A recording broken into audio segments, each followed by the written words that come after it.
The cold was a creature. It had teeth that bit into the marrow of her bones and claws that scraped the inside of her skin. Ilara had been in the dungeon for 6 days, and in that time, the cold had become her only constant companion. Her and the hound. It wasn't a hound, not really. It was a wolf. A dire wolf, the size of a pony, with fur the color of storm clouds and eyes like chips of amber. It belonged to the Alpha King. It was his shadow, his other self. And for 6 days it had sat outside the iron bars of her cell, silent and unmoving. It didn't eat. It didn't drink. It just watched her. The guards were terrified of it. They would shove her bowl of thin, greasy water and her piece of stale bread through the bars at the far end of the corridor, as far from the beast as they could get. They muttered curses, calling the wolf Fen, calling it the king's wraith. They said its presence meant the king himself was watching her. It meant her death was not only certain, but would be a spectacle. Ilara didn't need the wolf to know she was going to die. The brand on her shoulder blade was proof enough. It was a searing, ugly mark in the shape of a serpent. The sigil of a traitor. They had pressed it into her flesh with white-hot iron, the smell of her own burning skin a memory that woke her from what little sleep she found. She was innocent. The thought was a tiny flickering candle in the vast freezing darkness of her despair. It didn't warm her, but it was there. A single point of light in a world gone black. She hadn't tried to poison Lady Anya. She had been framed. Lord Valerius, the king's most trusted advisor, with his kind eyes and voice like honeyed wine, had orchestrated the whole thing. He had handed her the vial, telling her it was a sleeping draught for the nervous Luna candidate. And she, a simple servant girl taken in from a remote village, had believed him. She had trusted him. When Lady Anya had collapsed, choking and blue, Valerius had been the first to point the finger, the first to scream, "Traitor," the first to rip the sleeve of her dress and reveal the empty vial she still clutched in her hand. So now she was here, waiting for the axe, or the pyre, or whatever cruel end the Alpha King, Kalin, devised for those who dared to threaten his court. They called him the Winter King, a ruler as cold and merciless as the frozen north from which his bloodline hailed. He had ruled for 500 years without a mate, without a queen, and the entire kingdom held its breath, waiting for him to choose. Lady Anya had been the latest in a long line of hopefuls. Ilara curled into a tighter ball on the damp stone floor, her threadbare tunic doing nothing to ward off the chill. Her stomach was a hollow ache. Her fingers and toes were numb. She looked at the wolf.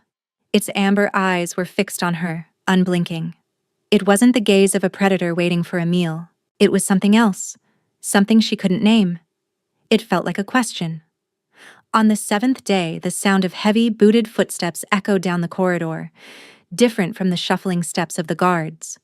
These were measured, deliberate, powerful. Each footfall vibrated through the stone, a drumbeat of approaching doom. The guards scrambled to attention, their fear a palpable scent in the air. They bowed low, pressing themselves against the damp walls. The wolf, Fen, stirred for the first time in a week. It didn't rise, but its head lifted, its ears swiveling toward the sound. A low, almost inaudible rumble started deep in its chest. Ilara's heart hammered against her ribs, a frantic bird trapped in a cage of bone. This was it. He was here. The Alpha King appeared out of the gloom, a figure of stark, intimidating power. He was even larger than the stories claimed, broad-shouldered and impossibly tall, filling the narrow corridor with his presence. He wore no crown, only simple black leathers that did nothing to hide the cabled muscle beneath. His hair was the color of midnight, shot through with threads of silver that caught the flickering torchlight. But it was his face that stole her breath. It was a masterpiece of harsh, beautiful lines, all sharp angles and unforgiving planes. His eyes were not amber like his wolf's, but a startling pale silver, like a frozen lake under a winter moon. They held the weight of centuries, a chilling emptiness that seemed to suck all the warmth from the air. This was the man who would order her death. He stopped directly in front of her cell. The guards held their breath. Lord Valerius was at his side, his expression a mask of solemn concern. "Your Majesty," Valerius murmured, his voice oozing sympathy. "Here is the wretch, wasting away in her guilt. It is a pity we must wait for a formal trial. An immediate execution would be a mercy." The king didn't look at his advisor. His silver eyes were locked on Ilara, who was still huddled on the floor, too terrified to move, too broken to stand. He took in her tangled, filthy hair, the dirt smudged on her hollow cheeks, the trembling of her thin frame. His gaze was intense, analytical, like a scholar examining a curious insect. "She does not smell of guilt," the king said. His voice was deeper than she could have imagined, a low thunder that seemed to vibrate in her very soul. It was not loud, but it commanded the absolute silence of the dungeon. Valerius blinked. "Majesty?" "She smells of fear," the king continued, his eyes never leaving hers, "and of something else, something old." He moved closer to the bars, so close she could feel a wave of cold radiating from his body, a palpable aura of frost and power. He knelt, bringing his face level with hers through the iron. The sheer proximity of him was overwhelming. He smelled of pine and winter air and something else, something uniquely him, a scent of ancient stone and cold, clean snow. "Show me the brand," he commanded. It was not a request. Her body refused to obey. Fear held her paralyzed. "Now," he said again, and the word was softer this time, but held a steel edge that sliced through her terror. With a trembling hand, she reached up and pulled the frayed collar of her tunic to the side, baring her shoulder. The serpent brand was an angry red and purple against her pale, grimy skin.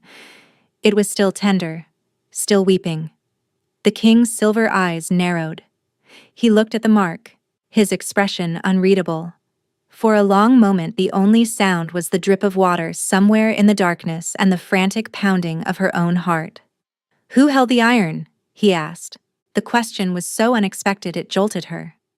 I don't know his name," she whispered, her voice a dry rasp. "A guard." "Who ordered it?" She risked a glance at Lord Valerius, who stood behind the king, his face a perfect picture of righteous authority. Her throat closed up. To speak against him was to sign her own death warrant twice over. The king saw the glance. He saw the flicker of terror in her eyes. He didn't turn around. "This brand is sloppy work," he said, his gaze returning to the ugly mark. Hasty, angry. It was not done by a royal executioner. It was done in a back room, by a bully. He looked back into her eyes. "It was not done by my authority." Hope, sharp and painful, pierced through the layers of her despair. It hurt more than the cold. "Majesty, the evidence was overwhelming," Valerius interjected smoothly. "She was caught with the vial. Lady Anya nearly died. The council deemed it proof enough for the branding, pending your final judgment." The king rose to his full towering height, finally turning his head to look at his advisor. The temperature in the corridor seemed to drop another 10 degrees. "The council deemed it so," Kalen stated, his voice flat. "And you, Valerius, what did you deem?" "I deemed it a tragedy," Valerius said, placing a hand over his heart. That one, so young, could be so full of venom. The king was silent for a moment. Then he turned back to the cell. "Open it." The head guard fumbled with a large iron key, his hand shaking so badly he could barely fit it into the lock.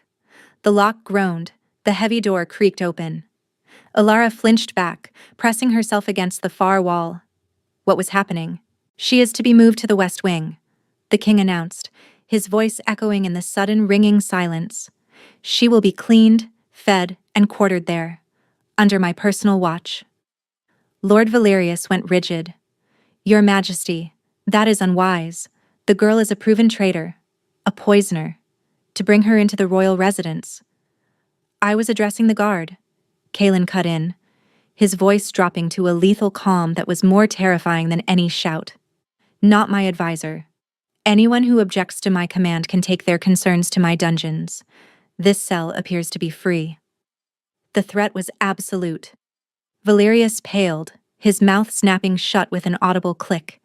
He bowed his head. "As you command, my king." The king's silver eyes found Ilara again. "Get up." She tried. Her legs, stiff and weak from days of disuse and cold, trembled violently and refused to hold her. She collapsed back onto the stone with a soft cry of frustration. Before anyone could move, before the guards could step forward to drag her out, the Alpha King was inside the cell. He moved with a predator's silent grace. In 2 strides, he was before her. He bent down, and with an ease that defied his size, he slid one arm under her back and the other beneath her knees. He lifted her as if she weighed nothing. A gasp went through the assembled guards. Ilara's own breath caught in her throat. She was in the arms of the Winter King. Her cheek was pressed against the cold, hard leather of his tunic. She could feel the solid, unyielding muscle of his chest, the slow, steady beat of his heart beneath her ear. It was the most terrifying and safest she had ever felt in her life. He was cold. His body radiated a deep, profound chill that seeped through her thin clothes, yet it was nothing like the damp, biting cold of the cell. This was a clean, ancient cold, like the heart of a glacier. As he carried her out of the cell, she saw the wolf, Fen, rise to its feet. It fell into step behind them, its amber eyes still watchful, a silent, hulking shadow guarding its master and the strange, broken burden he carried. She was falling, not from his arms, but into the deep, terrifying mystery of his silver eyes. Why? Why her? The West Wing was a world away from the dungeon. It was a suite of rooms that were probably considered modest by palace standards, but to Ilara, they were a paradise of impossible luxury. There was a soft bed with thick furs, a fireplace that was kept roaring with sweet-smelling birchwood, and a window that looked out over the vast snow-covered expanse of the royal gardens. Female servants, their faces carefully neutral, but their eyes wide with curiosity, had been sent to her. They had drawn a bath of steaming hot water, scented with herbs that eased the ache in her muscles. They had gently washed the grime from her skin and the filth from her hair. They had given her a simple but clean dress of soft gray wool. They had not spoken to her, except to give quiet instructions. Their fear of the king's wrath was a wall between them. She was his personal prisoner, a strange curiosity he had plucked from the jaws of death. No one knew what it meant, and no one was willing to risk his displeasure by being too kind or too cruel. A tray of food had been left for her, hot stew thick with meat and vegetables, fresh bread with sweet butter, and a mug of mulled wine. She ate slowly, forcing herself not to devour it all at once, her shrunken stomach cramping in protest before gratefully accepting the nourishment. She was clean, she was warm, she was fed, and she was more terrified than ever. This kindness felt more dangerous than the dungeon. It was a gilded cage, and she had no idea why she had been placed inside it. The king had deposited her on the bed with a disconcerting gentleness, his cold hands brushing against her skin for only a moment, and then he had left, without a word. But his presence lingered. Fen, the great wolf, was now curled up on the hearthrug before the fire, its massive form rising and falling with each quiet breath. It was her guard, her keeper, a living symbol of her strange, uncertain status. She spent the first day in a daze, barely moving from the chair by the fire, watching the snow fall outside, watching the wolf sleep. Every creak of the floorboards in the hallway sent a jolt of panic through her.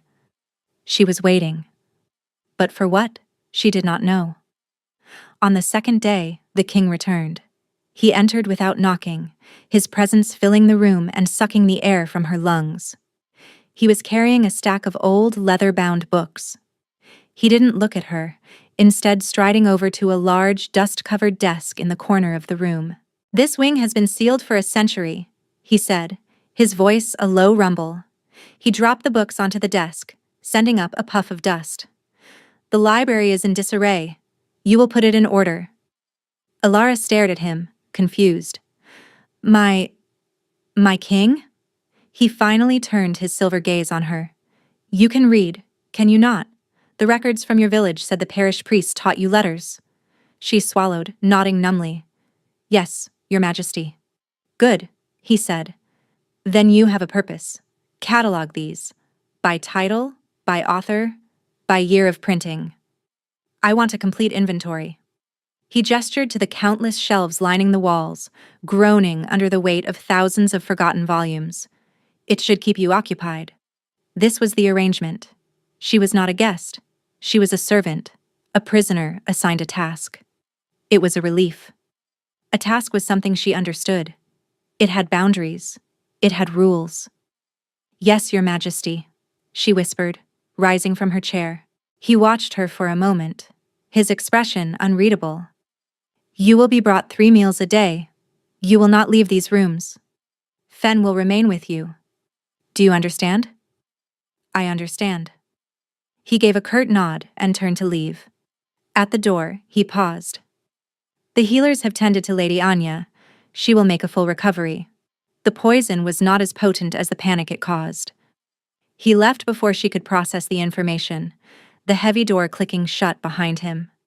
Lady Anya was alive. The relief was so profound it made her knees weak. She wasn't a murderer, not even by accident. She took a deep breath, the scent of old paper and wood smoke filling her lungs, and turned to face the library. It was a monumental task, but it was better than waiting for death in a cold cell. It was something to hold on to. The days fell into a strange, quiet rhythm. She would wake early, eat the breakfast left outside her door, and then begin her work. The library was a dusty, silent world of its own. She lost herself in the scent of aged vellum and cracking leather, her fingers tracing the faded gold leaf on ancient spines. She found histories of the kingdom, books of poetry, treatises on magic and alchemy that she couldn't begin to understand. She created a system, carefully cleaning each book, transcribing its details onto fresh parchment with a quill and ink he had provided. The work was methodical, calming. It kept her mind from spiraling into fear and confusion. Fen was her silent shadow. The wolf would follow her as she moved from shelf to shelf, its claws making soft clicking sounds on the wooden floor. Sometimes, when she sat on the floor to examine a particularly large tome, it would lay its great head on her lap. The first time it happened, she had frozen, terrified. But the wolf's amber eyes were soft, and its weight was comforting, solid. She found herself stroking its thick, coarse fur, her fingers sinking into the dense pelt. It felt like a secret connection to the cold, distant king. The king himself would visit every evening. He would enter, silent as always, and stand by the fire, watching her work. He never stayed long. He rarely spoke, but his presence was a heavy, charged thing. She could feel his silver eyes on her as she worked, a weight on the back of her neck. She started to notice things about him. The deep weariness that settled in his features when he thought she wasn't looking. The way his left hand would sometimes clench into a fist, as if he were fighting off a sudden pain. The profound, unshakable loneliness that clung to him like a shroud. He was beautiful in the way a glacier was beautiful. Vast, ancient, and forged by immense pressure and cold. One evening he found her shivering. The fire had died down to embers, and a draft was seeping in from the window frame. She was too engrossed in a delicate, crumbling manuscript to have noticed the chill. He said nothing. He simply walked over to the large chest at the foot of her bed, lifted the lid, and pulled out a heavy cloak lined with black fur. He walked over to where she sat on the floor and draped it over her shoulders. The fur was impossibly soft, and it smelled of him, of pine and snow and cold, clean air.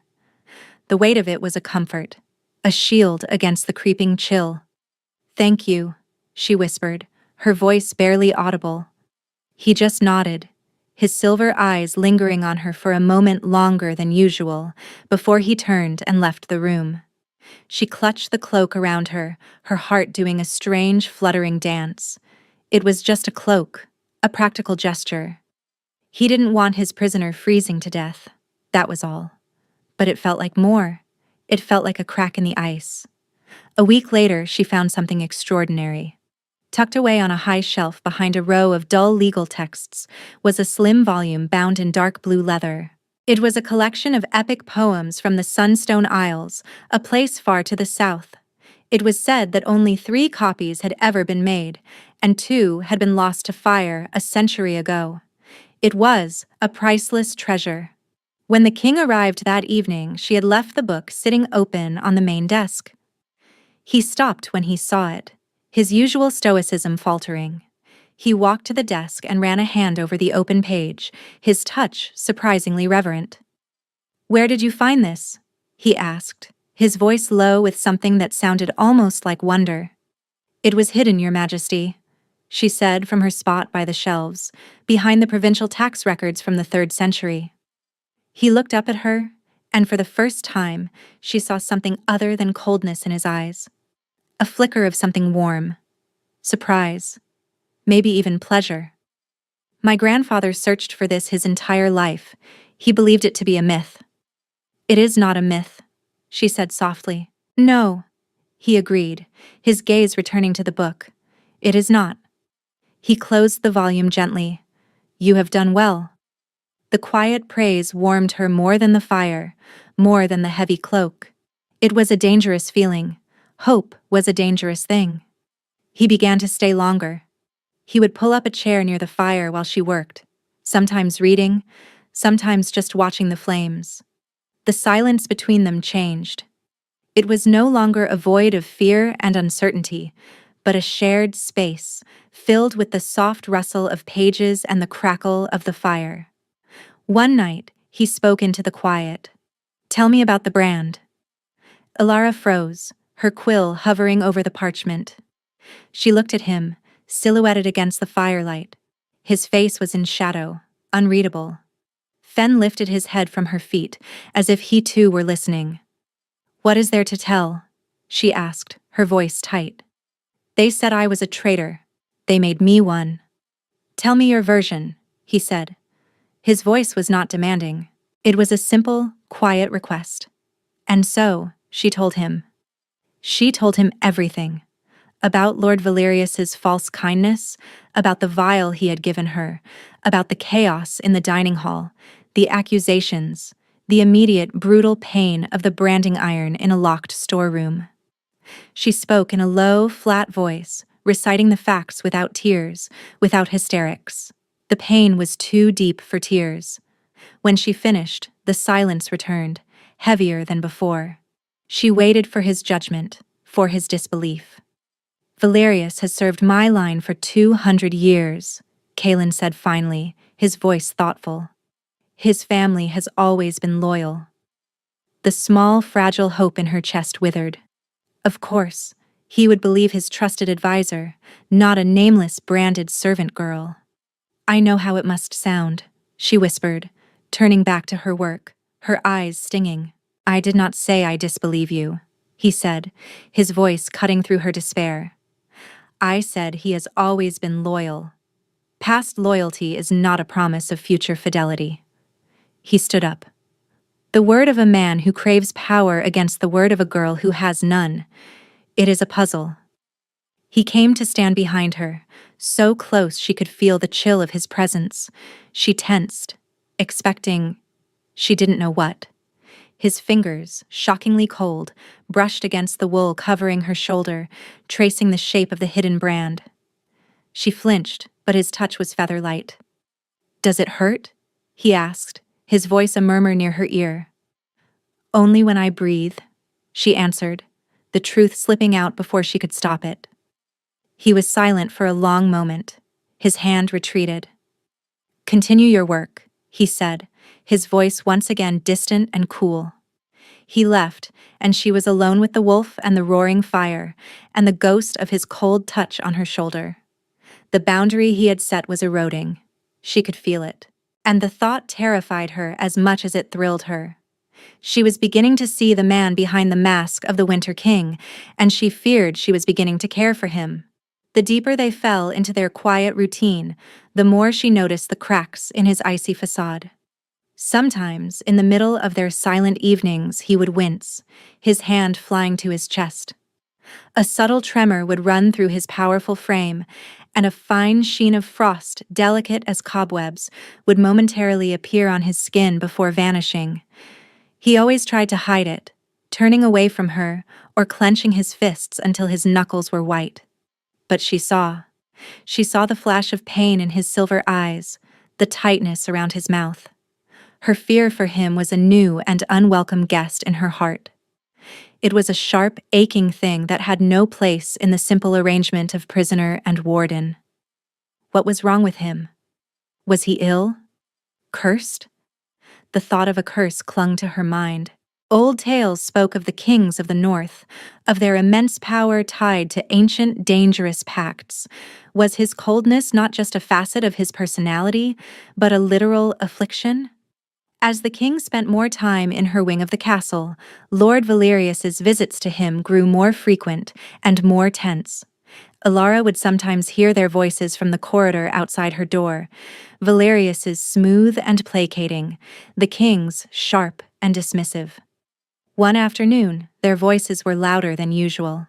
She couldn't help but overhear. "A mistake, Your Majesty," Valerius was saying, his tone urgent. "The girl is a black rot in this castle. Her presence weakens you. The council is concerned. I am concerned." "My health is not the council's concern." Kaelin's voice was like grinding ice. "And it is certainly not yours. But the tremors, the frost.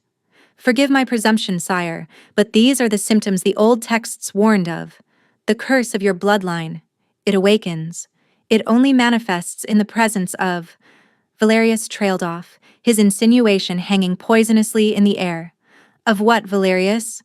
Speak plainly." "Of a true mate, my king," Valerius whispered. "The histories are clear. Your line is barred from love.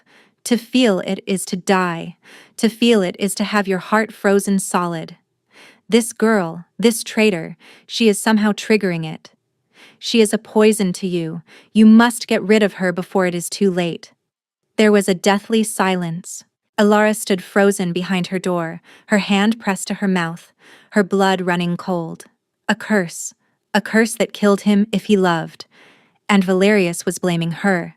He was twisting the king's own affliction into a weapon against her. "Get out," Kaelin said, his voice lethally quiet. "Majesty, I only—" "Now." She heard Valerius's hasty, retreating footsteps, her world tilted on its axis. The king's coldness, his pain, the loneliness that seemed to bleed from him. It was all part of a terrible, centuries-old curse, and her presence was making it worse. That night, the king did not come, nor the next. The emptiness of the room was a physical weight. The silence was no longer peaceful. It was hollow. Even Fen seemed restless, pacing before the door, whining low in his throat. She was the poison. Valerius was right.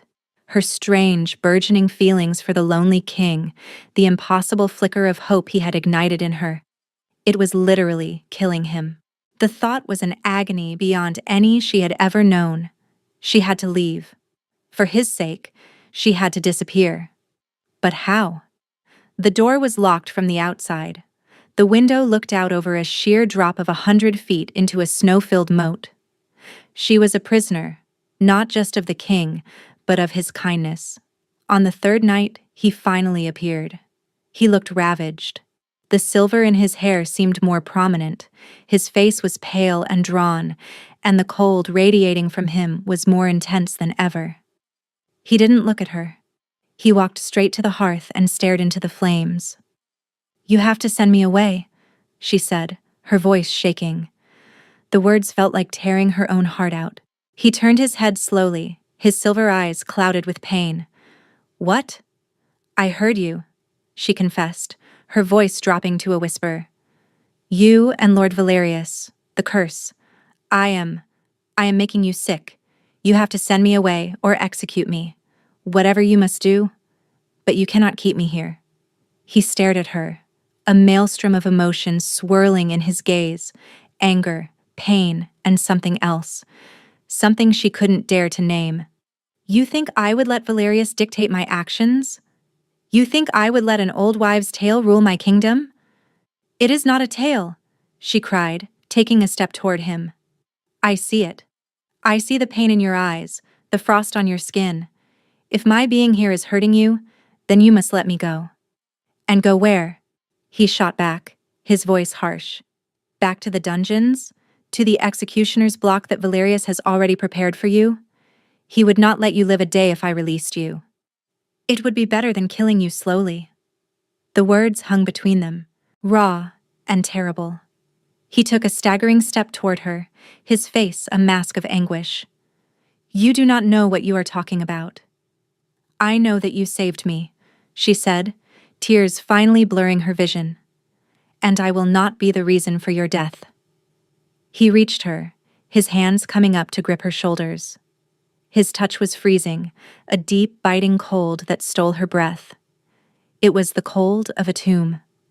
She could feel the tremors racking his body, could see a delicate tracery of ice crystals forming on his leather tunic. Ilara, he breathed, and it was the first time he had used her name. The sound of it on his lips was a form of beautiful torture. His control snapped. With a guttural cry of pain, he stumbled back, clutching his chest. His knees buckled, and he fell to the floor, his body convulsing. A thick layer of white frost bloomed across his skin, his hair, his clothes, encasing him in a shell of supernatural ice. "Kaelin!" she screamed, rushing to his side. Fen was at his master's side instantly, howling a sound of pure grief and rage that shook the very walls of the room. The door to the suite burst open, and guards flooded in, drawn by the commotion. Lord Valerius was at their head, his face a grim mask of triumph. "Seize her," he commanded, pointing a trembling finger at Ilara. "You see, the witch has sprung her trap. She has killed the king." Chaos erupted. The room was a whirlwind of shouting guards and the mournful howls of the wolf. Ilara knelt beside Kaelin's frozen form, her mind blank with horror. He was not breathing. The steady heartbeat she had felt when he carried her was gone. There was only silence, stillness, and the killing cold. Two guards grabbed her arms, their grips like iron bands. They started to drag her away from him. "No!" she screamed, struggling against them, her eyes fixed on the man encased in ice. "No, he's not dead. Let me go." "Take the traitor to the block," Valerius ordered, his voice ringing with authority. "Her sentence is long overdue. We will deal with the king's body once the threat is purged." He was going to leave Kaelin to die. He was seizing power. It had all been a lie, a masterfully cruel plan. Despair crashed over her, vast and absolute. She had failed him. Her love, the wretched, unwanted emotion that had grown in the quiet of this room, had been the weapon used to murder him. As the guards hauled her toward the door, a blur of gray fur and incandescent rage launched itself across the room. Fen, with a snarl that was the stuff of nightmares, slammed into the two guards holding her. They went down with screams of pain, scrambling away from the wolf's flashing teeth. The other guards hesitated, their swords half drawn, their fear of the king's wraith overriding their orders. Fen didn't pursue them. The wolf turned and stood over her, planting its massive body between her and Valerius's men. It was a living shield, a final act of loyalty to its fallen master. Valerius's face contorted with fury. "Kill the beast, and then take her." But in that moment of reprieve, Ilara's world had narrowed to one single point. Kaelin, the king, the man who had seen something in her no one else had. The man who was dying because of a curse he didn't deserve and feelings he couldn't control. Something inside her broke. A dam of grief and rage and a fierce, defiant love she could no longer deny. She would not let him die. She would not let Valerius win. Ignoring the guards, ignoring the snarling wolf at her side, she scrambled back to Kaelin's frozen body. The cold coming off him was excruciating, burning her skin even from a foot away. The air around him crackled with it. The healers would never be able to get close. No one could. No one but her. She remembered the feel of his cold hands on her shoulders. She remembered the scent of pine and winter. She remembered the flicker of warmth in his eyes when she found his grandfather's book. "I refuse to accept this," she whispered, the words a prayer, a vow. She reached out, her trembling hands hovering over the thick layer of ice that covered his chest, right over his heart. The cold was a physical wall, pushing her back. It was the feeling of absolute death. She pushed through it. She pressed her palms flat against the ice. Pain, white-hot and immediate, shot up her arms. It was like plunging her hands into liquid nitrogen. The agony was so intense it stole the air from her lungs, and for a second, she thought her own heart would stop. But she didn't pull away. She held on, pouring every ounce of her will, her desperation, her love for this impossible, cursed king into the touch. She thought of the fire in the hearth, of the warmth of the sun she hadn't felt in months, of the tiny flickering candle of her own innocence in the dungeon. She pulled all of it into herself and pushed it out through her hands. A light flickered beneath her palms, a tiny spark of gold against the stark white of the ice. "No," she sobbed, pressing harder, closing her eyes. More. She didn't know where it came from. It felt like it was being drawn from the very core of her being, a hidden wellspring of power she never knew she possessed. The spark grew, blossoming into a soft golden glow. It wasn't fire. It was warmth. It was life. It was a sunrise melting a frozen lake. The brand on her shoulder, the serpent mark of the traitor, suddenly flared with an unbearable heat. It felt as if the branding iron were being pressed into her flesh all over again. She cried out, but she did not let go of Kaelin. The serpent mark glowed, brighter and brighter until the dark, ugly lines of it burned away, replaced by pure, golden light. The magic that had suppressed her, the brand that had marked her as worthless, shattered. And the power inside her erupted. A torrent of golden fire, silent and brilliant, poured from her hands. It did not burn. It did not consume. It was pure, liquid warmth, a river of life flowing into the winter of his curse. The room was flooded with a golden radiance so bright that the guards in Valerius cried out, shielding their eyes. The supernatural ice covering Kaelin sizzled and hissed, not melting into water, but evaporating into mist under the force of her power. The frost receded from his skin, from his hair. The deathly white of his flesh gave way to the pale tones of life. She felt it. A flicker. A weak, thready beat beneath her hands.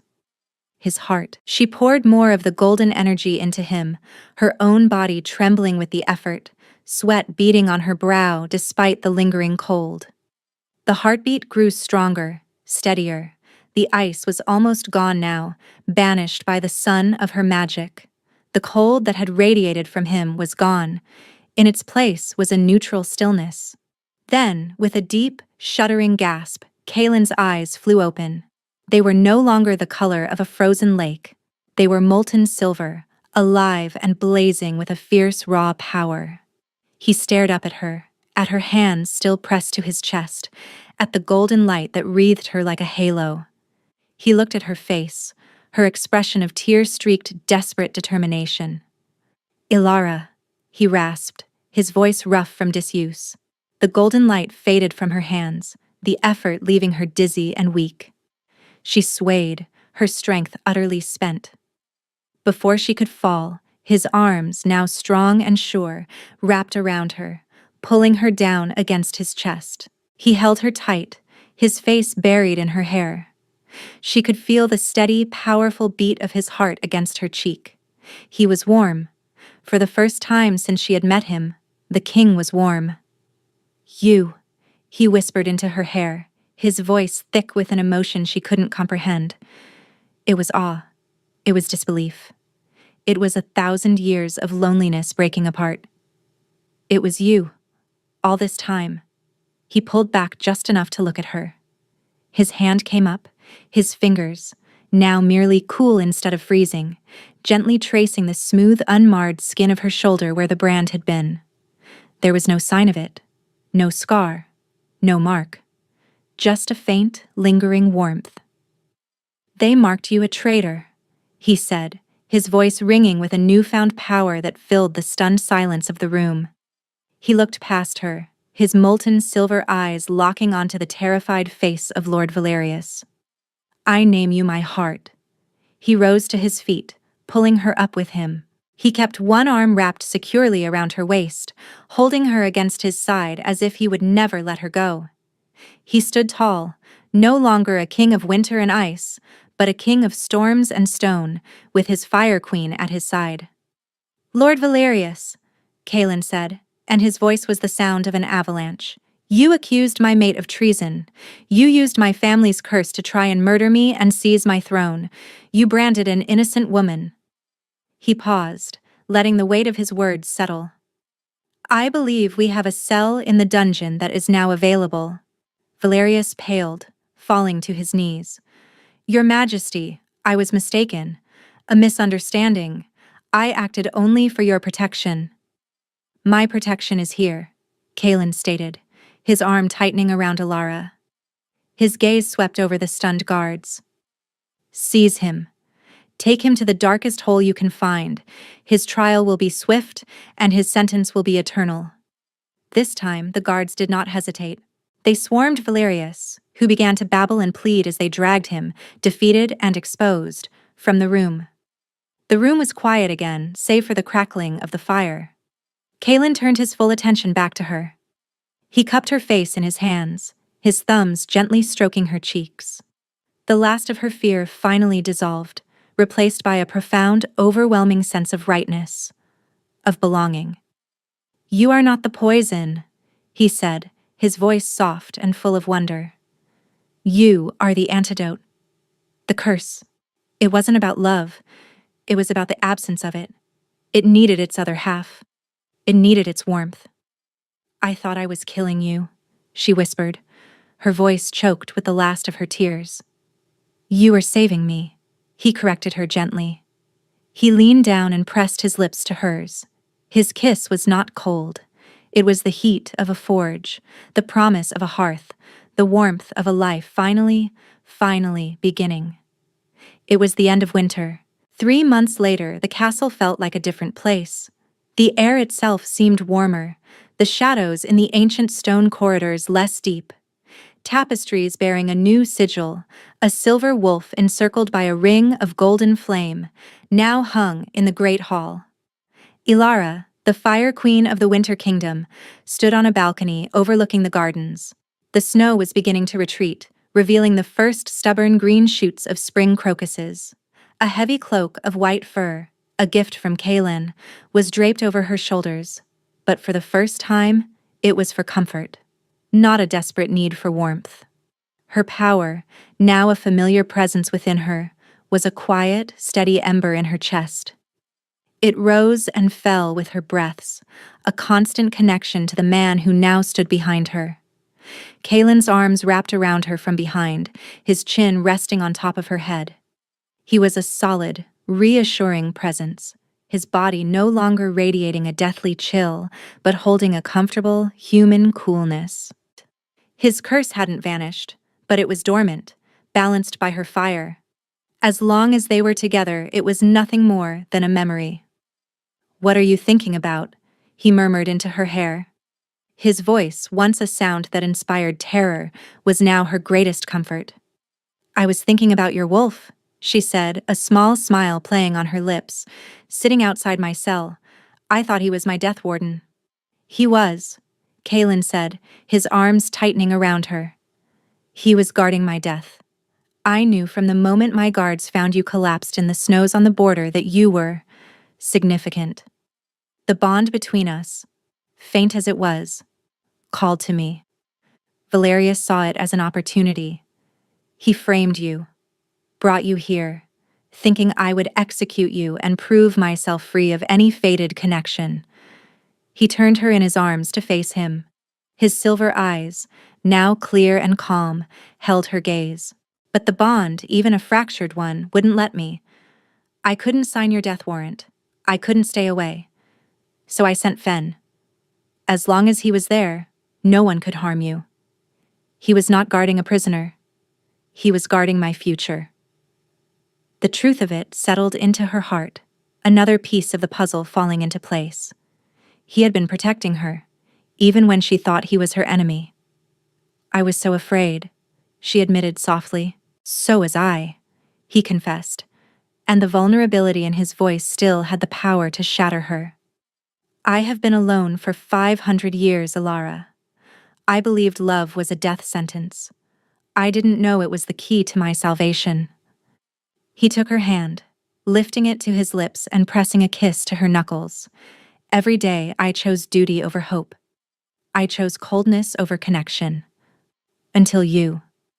You walked into my life and burned my entire world to the ground, and then you built a better one from the ashes.